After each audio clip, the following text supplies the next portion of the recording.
Bonjour à tous, bienvenue pour cette nouvelle vidéo pour notre chaîne YouTube Haute Fidélité Saumur.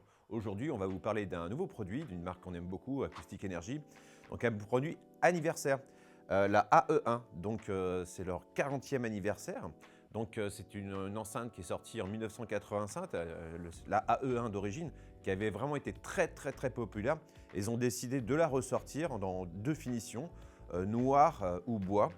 On va regarder tout ça un petit peu en détail. Donc comme vous pouvez la voir, la finition est vraiment exceptionnelle. Là, nous, on l'a choisi en version bois, bois laqué. En version noire, c'est une laque qui a été faite en 10 couches. Donc la finition, pareil, vraiment très belle. Donc on est sur une dimension d'une petite taille. En dimension, on va être 18 par 29,5 par 24. Donc vous voyez, ça reste une petite enceinte. Mais on vous l'expliquera après en termes d'écoute. C'est vraiment quelque chose de très intéressant, même dans une pièce un petit peu plus grande.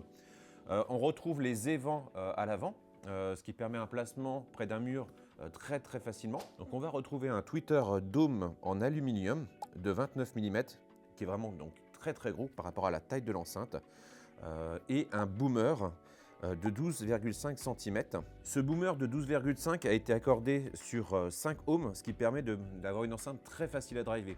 C'était l'inconvénient des AE1 de l'époque, c'est qu'il fallait vraiment des gros amplis pour les alimenter, alors que là maintenant, elles sont devenues un peu plus simples à driver, même si on va le voir juste après, il faut quand même un ampli et un petit peu de courant pour avoir toutes les capacités de l'enceinte.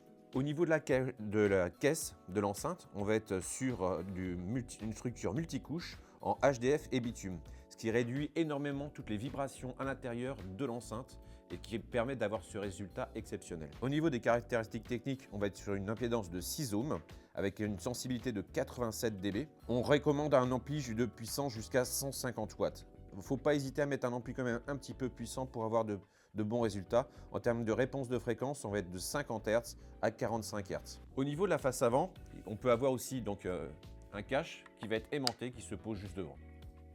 Ce qui vous permet de ne pas avoir les trous qu'on pouvait avoir à l'époque pour fixer donc le cache.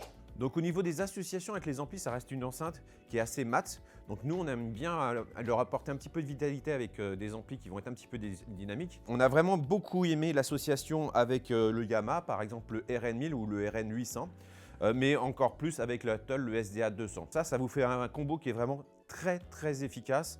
Même dans une pièce, là aujourd'hui, on est dans une pièce qui fait 40 mètres carrés, on n'a pas forcément de frustration, ça marche déjà très bien. Donc cette paire d'enceintes est au prix de 1 790 € la paire.